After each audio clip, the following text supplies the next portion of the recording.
नमस्कार। आज के इस कार्यक्रम में उपस्थित सभी मित्रों का हार्दिक स्वागत है। प्रत्येक रविवार की तरह आज भी हम लोग 8 बजे उपस्थित हैं फेसबुक लाइव के इस कार्यक्रम में। हमारे साथ पूज्य गुरु जी उपस्थित हैं। गुरु जी का हार्दिक अभिनंदन, प्रणाम। जैसे कि हम सभी लोग जानते हैं कि प्रत्येक रविवार धर्म संस्थापक संघ द्वारा ये कार्यक्रम संचालित किए जाते हैं, जिसमें न्याय संबंधित सामाजिक प्रश्नों का उत्तर गुरु जी द्वारा हम लोगों को बताए जाते हैं। आज भी हम लोग एक समसामयिक ऐसे एक प्रश्न के साथ उपस्थित हुए हैं। प्रश्न शशांक जी छत्तीसगढ़ से उन्होंने किए हैं, जो विगत 19 तारीख को सरकार ने 2000 नोटों की बंद करने का निर्णय लिए है। 2016 में भी सरकार ने नोटबंदी का निर्णय लिया था, जिस पर अनेक राजनीतिक पार्टियां एवं अर्थशास्त्रियों ने पक्ष और विपक्ष में अपने अपने विचार व्यक्त किए थे। परंतु लोग कहते हैं कि इन सब के बीच आम जनता को बहुत सारी परेशानियों का सामना करना पड़ता है। इस प्रकार के आकस्मिक नोटबंदी से अर्थव्यवस्था पर क्या प्रभाव पड़ता है? क्या इस प्रकार की नोटबंदी एनडीएस के प्रस्ताव डिजिटल करेंसी की ओर क्रमशः बढ़ते कदम है? डिजिटल करेंसी के पूर्णतः लागू हो जाने पर समाज या राष्ट्र में क्या लाभ होगा? इन तीनों प्रश्नों का उन्होंने मार्गदर्शन मांगे हैं समसामयिक से। मुझे इसी प्रश्न के साथ आपका स्वागत करता हूँ।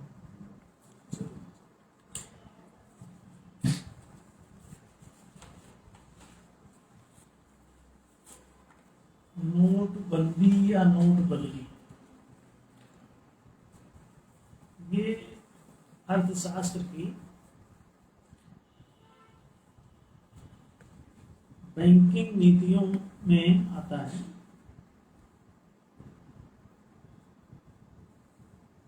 मौद्रिक नीतियां जो वित्त मंत्रालय या रिजर्व बैंक भारत का इससे संबंधित नीतियां तय करता है। उनको देखना होता है कि देश में मुद्रा का कोई दुरुपयोग ना होने पाए। मुद्रा प्रचलन करना उनका उत्तरदायित्व है, तो साथ में ये देखना भी उत्तरदायित्व है कि मुद्रा सही ढंग से चले, कोई उसको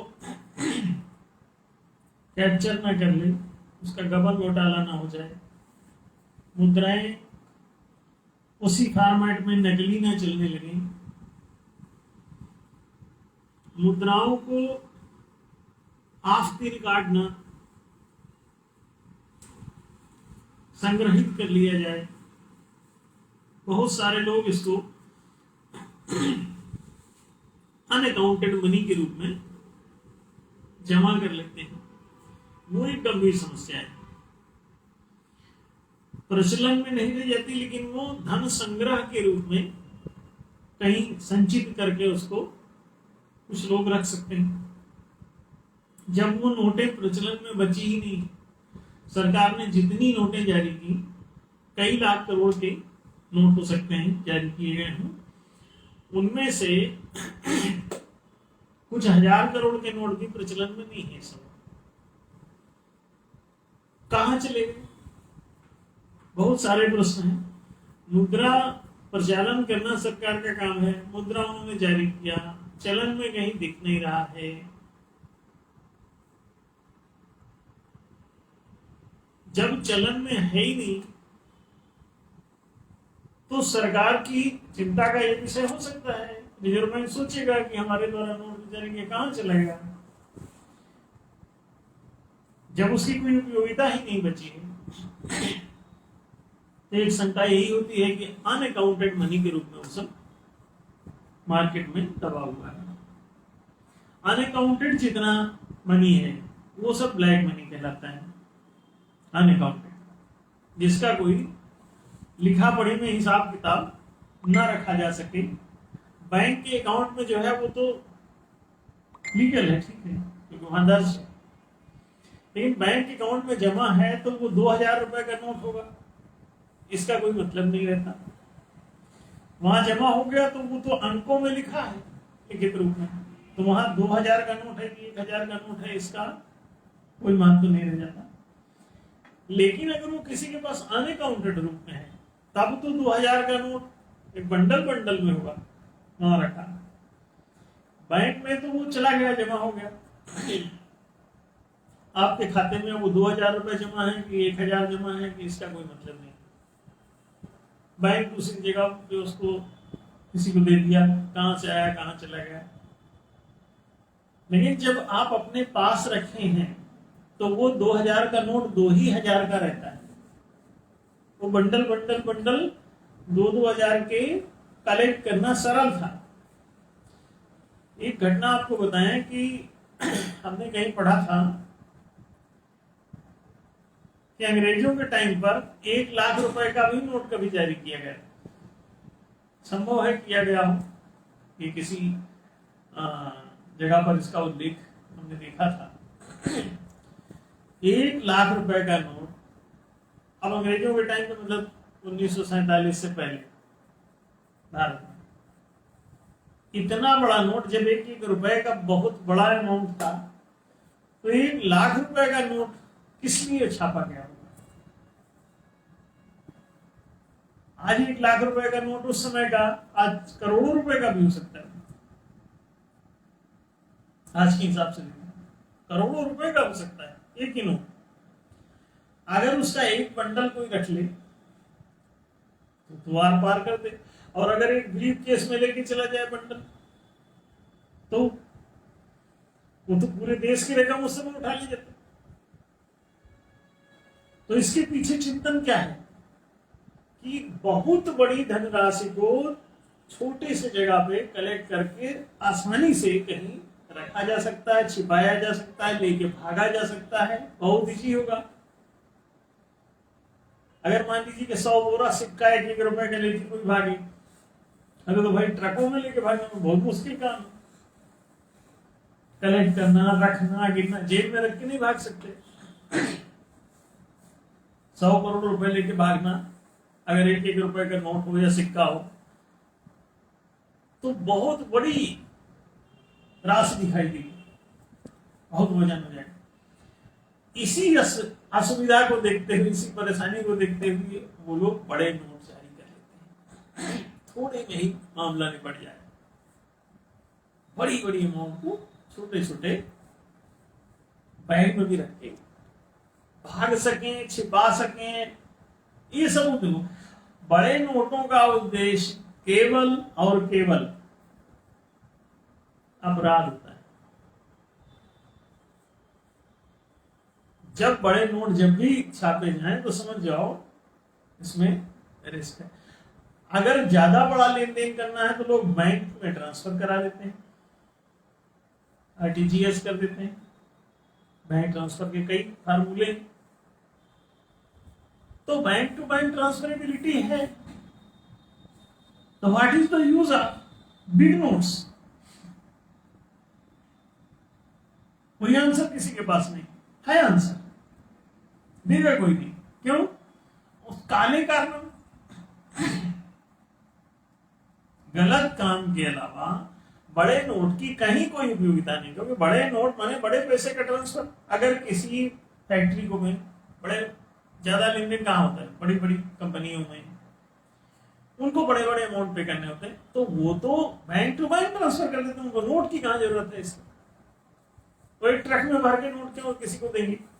कोई लेगा भी क्यों? बड़े अमाउंट है, बैंक से एक लेटर भेज दिया, वो बैंक मैनेजर से बात हो गई, उसने ट्रांसफर कर दिया, नेक्स्ट साल हो गया लेन देन। नो गिनना, नो ढोना, नो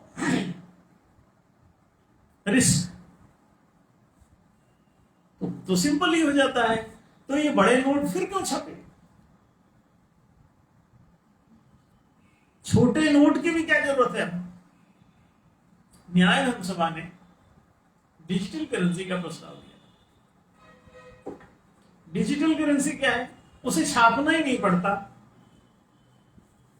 पीडीएफ जैसा कोई फॉर्मेट बना लो, कोई भी नोट का ही रूप दे दो उसको, और इधर का उधर ट्रांसफर करते रहो, होगा उसमें अंकों का ही ट्रांसफर। चित्र तो वैसे ही आएगा जाएगा, ट्रांसफर करते रहो दिन भर। उस नोट की भी जरूरत नहीं, वैसे ही अंकों के रूप में ही डिजिटल करेंसी चलती रहेगी। लेकिन जो लोग अशिक्षित हैं, कम समझते हैं, उनको दिखेगा नोट तो ठीक है, वो चित्र बना के उसका दे दो उनको मोबाइल में, उसे छापना भी नहीं पड़ेगा। तो डिजिटल फॉर्म ऑफ करेंसी जारी किया भी गया है, आरबीआई ने उसे जारी कर दिया। हमने तो 2011-12 में आरबीआई को दिया। हमारे पास 2012 का एक पत्र भी आरबीआई का रखा हुआ है,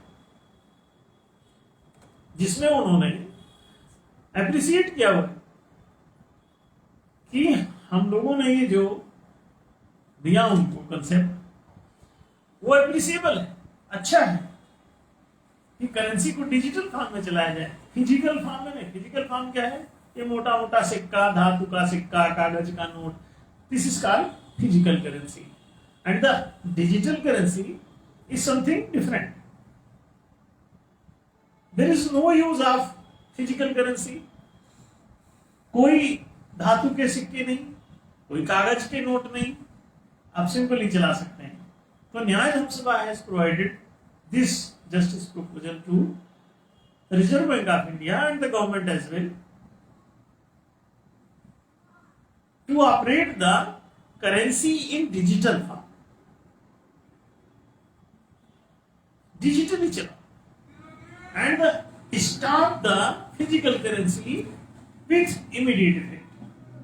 Immediately आप इसे बंद कर सकते हैं। लॉन्च करते ही डिजिटल फॉर्म में एक्सेप्टेबिलिटी आ गई, लॉन्च हो चुका है।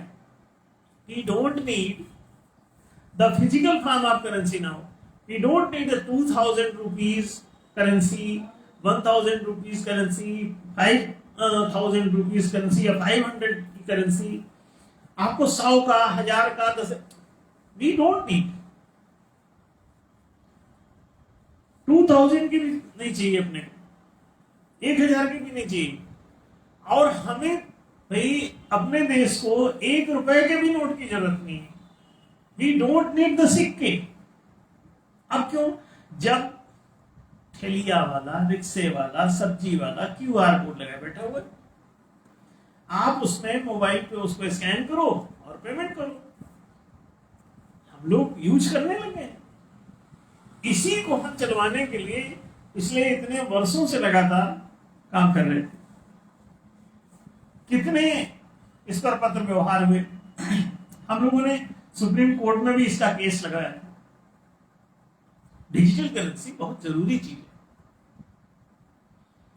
डिजिटल करेंसी आपको पापों से छुटकारा दिलाती है, अपराधों से छुटकारा दिलाती है, भ्रष्टाचार पूरी तरह समाप्त करती है, काला धन पूरी तरह समाप्त करती है, टैक्स चोरी पूरी तरह खत्म करती है, नकली नोट पूरी तरह खत्म करती है,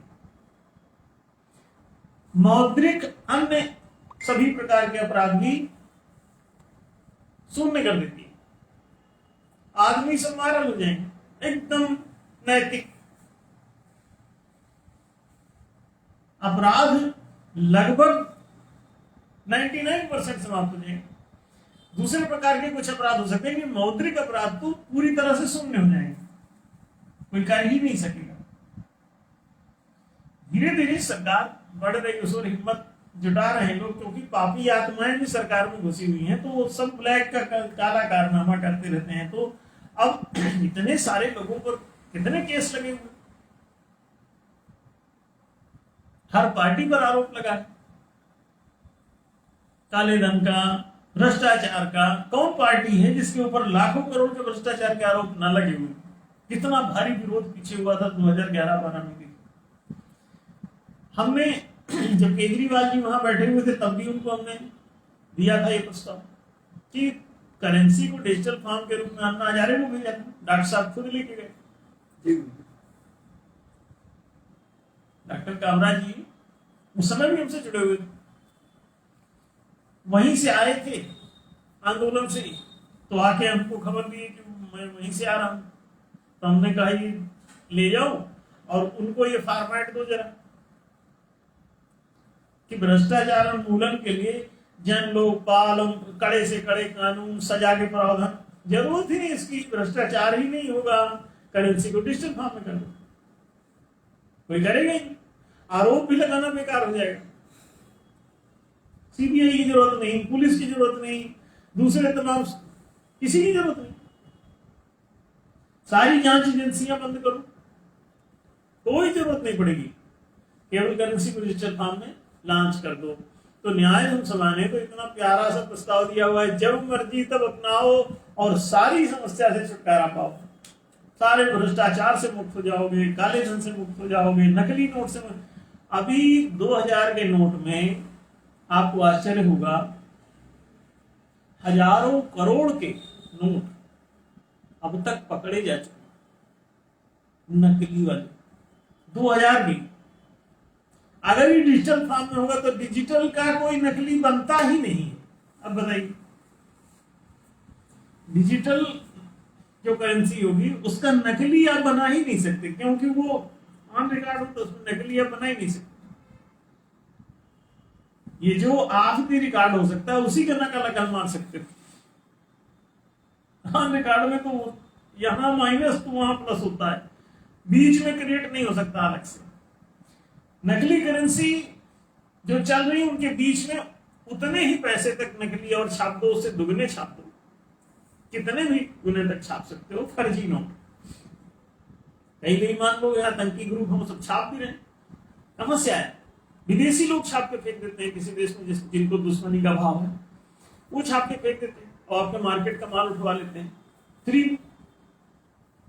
नकली नोट छाप के कोई मार्केट में ले जाएगा तो उसको तो फ्री पड़ेगा सारा सामान जो खरीदेगा उस नोट से, और आपके बाजार का माल बेमतलब ही गायब हो जाएगा। अब वो नकली नोट लेके आप घूमो, देश का माल बिक गया और उसकी आड़ में परिश्रम भी उन्होंने कुछ नहीं किया। वो नोट जो उन्होंने छापे हैं उसमें मजबूरी करके थोड़ी लाए हैं, तो फर्जी छाप दी और सब सामान आपका उठा लिया। अब बिना मेहनत के नोट के पीछे आपने अपना सामान दे दिया, फंस गया। बहुत कठिन है। इसका सरलतम समाधान DCS, digital currency system implement करो, छुटकारा पाओ। सरकार मान गई है धीरे धीरे, डिजिटल करेंसी सिस्टम तो इंप्लीमेंट हो गया है, लेकिन करेंसी को डिजिटल नहीं किए हैं। लेन देन तो उस सिस्टम से होने लगा है, खुल गया है, भीम ऐप बन गया है, आप बाकायदा ट्रांसफर कर सकते हो, दूसरे भी तमाम ऐप्स के माध्यम से ट्रांसफरेबिलिटी है। पैसे का लेन देन तो डिजिटल फॉर्म में होने लगा है। तो अब हमको फिजिकल करेंसी की वैसे भी जरूरत नहीं है, इसे बंद करो भाई। हम तो सरकार से खुली अपील कर रहे हैं, ये सार्वजनिक मंच है, फेसबुक का सोशल मीडिया है, सारी दुनिया इसे देख रही है। खुली अपील हम कह रहे हैं कि सुप्रीम कोर्ट इसमें दखल करे डायरेक्ट। हमने पीआईएल लगाई थी कि इसको बंद कराओ, तो ये सब दंड फंद आज खत्म हो गया होता, लेकिन सुप्रीम कोर्ट के महानुभाव जजों ने उस समय इसकी गंभीरता को नहीं समझा। अब दुख भोग रहे, और जिन नेताओं ने इसका समर्थन नहीं किया आज वही इसमें फंसे हुए होंगे, उनकी इसमें अरबों खरबों रुपए की दौलत बर्बाद होने वाली है। ये जो नोटबंदी का प्रकरण आया है, अब मोदी जी ने बड़ा नेक काम किया है। जो खलखला रहे हैं उनको तो अंदर ब्लैक मनी का स्रोत सूखा जा रहा है, उनका बहुत परेशान है बेचारे, जो बंडल बंडल रखे घर में उसको लाके बाहर दिखा नहीं सकते कि उनका पैसा उनके पास रखा है। सारे गबन घोटाले का पिछले 5-7 सालों का माल 16 में जारी हुआ, 2016 में, तब से अभी तक ये हेरा फेरी चल रही हुई। सारा नोट जितना जारी हुआ था गायब हो गया 2000 का। तो इसको तत्काल प्रभाव से हम कहते हैं इसे बंद किया जाए, अब बदले में दूसरा नोट जारी भी ना किया जाए। जारी करेंगे बड़े नोट तो फिर से ब्लैक हो जाएंगे, फिर से काला धन बनेगा। नहीं नहीं, बीच बीच में ऐसे ही नोट जारी करो और बड़े बड़े नेताओं का सब भूत उतार दो। तो इसमें बड़े बड़े, इसमें ज्यादातर भर्राशाही भ्रष्टाचार जो अपराधी वर्ग है और जो राजनीति में घुसा है, उसी के पास है सारा ही माल जो गायब हुआ है 2000 का। और ये बंदी करके आरबीआई ने बहुत बड़ा रोल किया, इसको जल्दी से जल्दी बंद किया जाए। 30 सितंबर तक का मौका दिया। हम कहते हैं एक ही दिन में जो करना है कह दो, जमा करो जिसको जमा करना है अपना। 30 सितंबर तक का नाटक की क्या जरूरत है, जमा करो एक दिन में फटाफट, सब जमा कर दो और अपना वहां से रसीद ले लो, इतना जमा हुआ तुम्हारा, बात खत्म हो गई, अकाउंट में सब डाल लो, बाद में हिसाब किताब इनकम टैक्स का होता रहेगा। हम तो कहते हैं इसमें दिक्कत क्या है, किसी ने रखा हुआ है, चोरी चपाटी भी करके रखा हुआ है, तो उसको बोलो कि इनकम टैक्स कटवा लो। अब आगे भ्रष्टाचार न करें इसके लिए परमानेंट करेंसी को बंद कर दो, फिर कर ही नहीं पाएंगे। अगर डिजिटल फॉर्म में करेंसी लागू हो जाएगी तो दोबारा कभी काला धन नहीं बनेगा। ये काला धन समाप्ति का बहुत बड़ा उपाय होता है। हम इकोनॉमिक्स जानते हैं, हमको मालूम है क्यों, ऐसे क्या फर्क पड़ने वाला है। जो नहीं जानता ज्यादा इस विषय में, उसका हो सकता है इधर उधर सोच रहा हो, अरे गरीबों का क्या होगा। अरे पागलों, अगर गरीबों के पास 2-2 हजार के बंडल होते नोटों के, तो वो गरीब की श्रेणी में क्यों आते, तो उनके बाप का क्या बिगड़ जाएगा। मध्यम वर्गीय परिवार तक को एक नोट नहीं मिल रहा देखने को, तमाम दुकानदारों के पास 2000 का नोट नहीं है और चिल्ला रहे हैं गरीब का क्या होगा। 16 में भी चिल्ला रहे थे गरीबों का क्या होगा। अरे गरीब हैं, बंडल रखे हैं, उनके पास सड़ रहा है बंडल बंडल नोटों का, तो गरीब किस विधि से। पूछा है कि लोग कहते हैं इससे गरीबों को बहुत परेशानी होती है। गरीबों को परेशानी, गरीब तो मजा लेता है, अब कई गरीबों को इससे फायदा होता है। क्या फायदा होता है कि जितने ब्लैक मनी वाले हैं गरीबों के खाते में पैसा डालना चालू कर देते हैं कि इनका तो कोई टैक्सेबिलिटी है नहीं, वैसे भी 2.5 लाख का है, तो फेंको इनके खाते में। कईयों खाते में उन लोगों ने उस समय जमा कर दिया, वो अभी तक मजे कर रहे हैं गरीब लोग। हम तो कहते हैं परोपकारी कर जाओ काले धन वालों, सब गरीबों खाते में जल्दी जल्दी जमा कर दो। कहे तो सब भैया ले जाओ 20-20 हजार रुपए, उनको तो 20 हजार की जरूरत नहीं, सीधे अपने खाते में जाके 2.5 लाख डाल लें, अरबों खरबों रुपए बांट दो, सब गरीब का उद्धार हो जाएगा और एहसान भी मानेगा जिंदगी भर। अब तुम्हारा तो काला पैसा अपने खाते में डालोगे पकड़ जाओगे, तो गरीबों का ही भला कर दो भाई। सरकार भी 15-15 लाख देने की बात बोली थी पिछली बार, हाँ आज तक नहीं दिया। काला धन ही बोली नहीं ला पाए, वहां से बता रहे थे 1200 लाख करोड़ का जमा है, रामदेव बाबा बोले थे। फिर उनसे जब कुमार विश्वास पूछा कि बाबा आप तो बहुत एक्सपर्ट थे इसमें, काला धन लाए नहीं, फिर उसके बाद जनता को सिर्फ ब्लफिंग किया, तो बड़ी जोर से हंसे।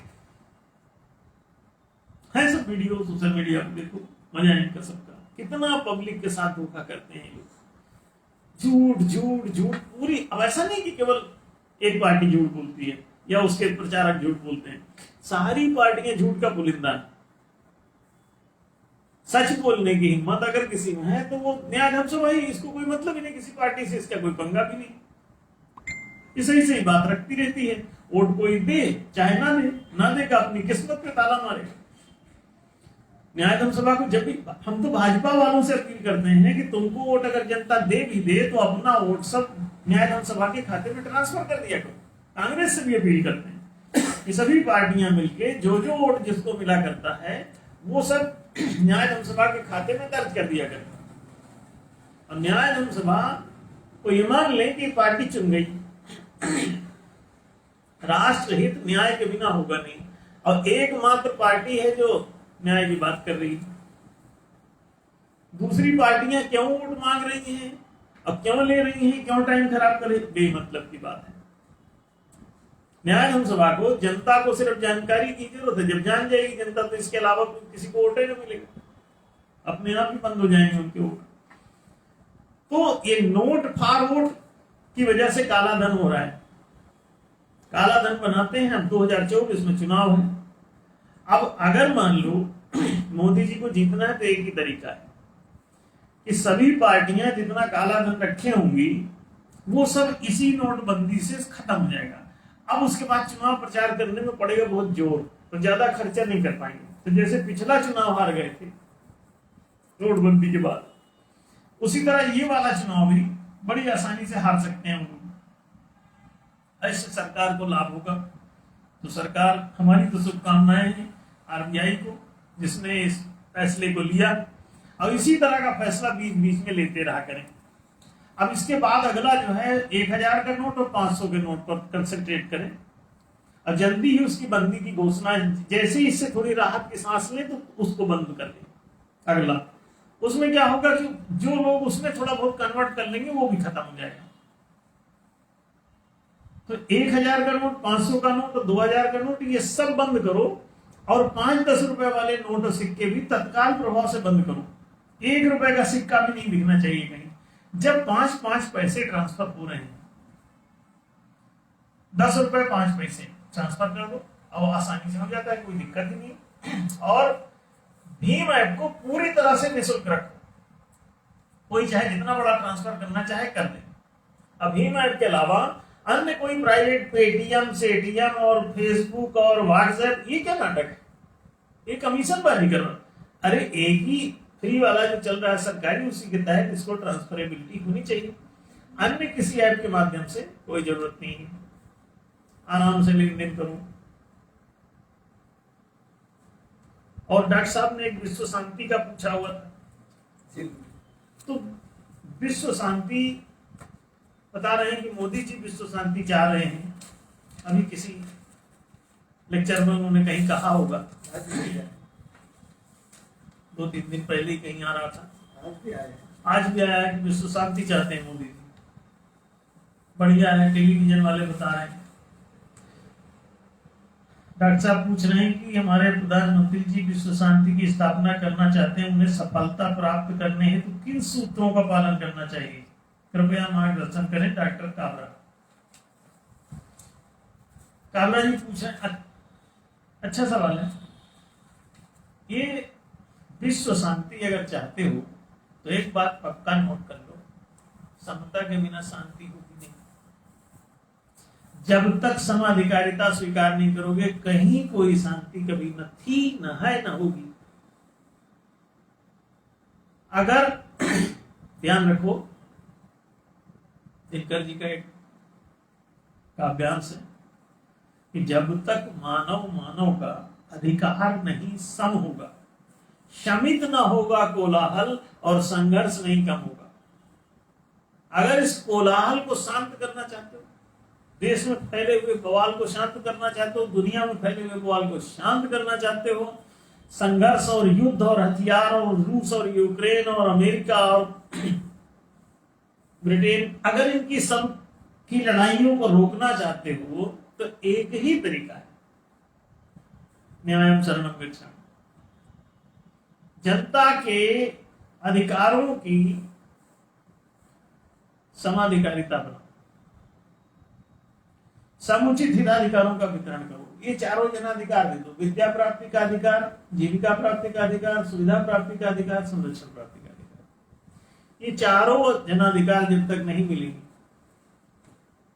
शिक्षा, रोजगार, आवास और संरक्षण, चिकित्सा आदि, ये चारों चीजें अगर नहीं देते हो तो कभी शांति नहीं होगा। राजकोष लूट करके खाते हुए नेतागण, जनहित के लिए राजकोष बनाया गया था, जनताओं के एंजॉयमेंट के लिए नहीं, सरकारों के, जनता के हित के लिए बनाया। तो जनहित छोड़ करके राज पदाधिकारी जो हैं उच्च, वो सब अपने हित में उसका इस्तेमाल कर रहे हैं, तो ये कभी नहीं होगा। एक ही तरीका है कि आप न्यायशील समाधिकारिता स्वीकार करो और इससे भी ऊपर महालोकतंत्र पकड़ो, द्वादश मताधिकारी लोकतंत्र, नेता चुनना, नेता हटाना, मंत्री चुनना, मंत्री हटाना, जज चुनना, जज हटाना, और नियम पारित करना, नियम खारिज करना, नीति पारित करना, नीति खारिज करना, निर्णय पारित करना, निर्णय खारिज करना, ये 12 मताधिकार बैठते हैं। अभी आपको एक दिया है नेता चुनना, बाकी हटाने का भी अधिकार नहीं है। इसका मतलब ये 12 में से केवल एक, 12 में से केवल एक आपको प्राप्त है अधिकार, पूरे 12 मताधिकार चाहिए। ये महालोकतंत्र कहते हैं इसको। जैसे ही आप इसको इम्प्लीमेंट करोगे, पूरी दुनिया में शासन जनता का वापस आ जाएगा, निरंकुश सरकारें, तानाशाही सरकारें विदा हो जाएंगी अपने आप, और जनता के अंकुश के द्वारा ये सारा शासन सत्ता और सारा शासन व्यवस्था का जो व्यावहारिक स्वरूप है ये लोकतांत्रिक है। जैसे ही लोकतांत्रिक होगा सर्वत्र सुख शांति का साम्राज्य वापस आ जाएगा। तो इसलिए ये सब चिंता का विषय नहीं है। अब सीधा सीधा सिद्धांत ये है कि विश्व शांति चाहते हो तो विश्व न्याय की बात करो। न्याय के बिना कोई सुख शांति नहीं, लड़ाई जारी रहेगी, लोग लड़ते रहेंगे। हम लोग न्याय की स्थापना के लिए काम कर रहे हैं, तो मोदी जी की आकांक्षा कभी न कभी हम लोग पूरी कर देंगे। विश्व शांति, ध्यान रखो सनातन धर्म की एक प्रेयर है जिसमें कहा गया है कि मैत्री संस्थापको यश्च विश्व शांति विधायक सनातनाय धर्माय तस्मै नित्यं नमो नमः। अगर आप इस दुनिया में शत्रुता करते हो, एक दूसरे के हिताधिकारों में लूट मचाते हो तो शत्रुता बढ़ेगी। अगर न्यायपूर्वक रहते हो तो मित्रता बढ़ेगी। मित्रता बढ़ाओगे तो विश्व शांति विधायक। ये न्याय का जो सनातन धर्म है ये विश्व शांति का विधान ही करता है, न्याय का विधान ही करता है। विश्व न्याय विधायक, न्याय का विधान करो और विश्व शांति का विधान हो जाएगा। न्याय का विधान ही शांति का विधान, दूसरा कोई उपाय नहीं है। तो ये बात स्पष्ट हुई होगी। लोग चाहें तो विश्व शांति का काम कर सकते हैं। और करेंसी का तो आप समझ गए हैं कि बिना डिजिटल किए गुजारा नहीं होगा। ये ब्लैक मनी, ये काला धन, नोटबंदी है, रोज लड़ाई है, रोज। अब तो जो पिट गए हैं मोहरे वो सब मांग करेंगे करेंसी डिजिटल ही कर दो, क्यों बार बार इतना घाटा उठाना। तो संजीव जी बहुत बहुत धन्यवाद गुरु जी। आपने आज अर्थशास्त्र के मूल रहस्य के माध्यम से ये हम लोगों को जानकारी दी कि कैसे जो अर्थ की व्यवहार अगर सही तरीके से किया जाए तो उससे देश जनता सभी का भला हो सकता है। और उसके लिए न्याय धर्म सभा का प्रस्ताव डिजिटल करेंसी जो है रामबाण है, हम लोग बहुत सालों से सुनते आ रहा है और वो सिद्ध ही होते जा रहा है। तो इसी शुभकामनाओं के साथ सभी को इस कार्यक्रम को आगे बढ़ाने के लिए निवेदन करता हूं कि इसका ज़्यादा से ज़्यादा शेयर लोगों को करें, लोगों को इससे जुड़े और प्रत्येक रविवार 8 बजे इस कार्यक्रम में जरूर उपस्थित हो। इसी शुभकामनाओं के साथ, इसी निवेदन के साथ मैं संजीव आज विदा ले रहा हूँ।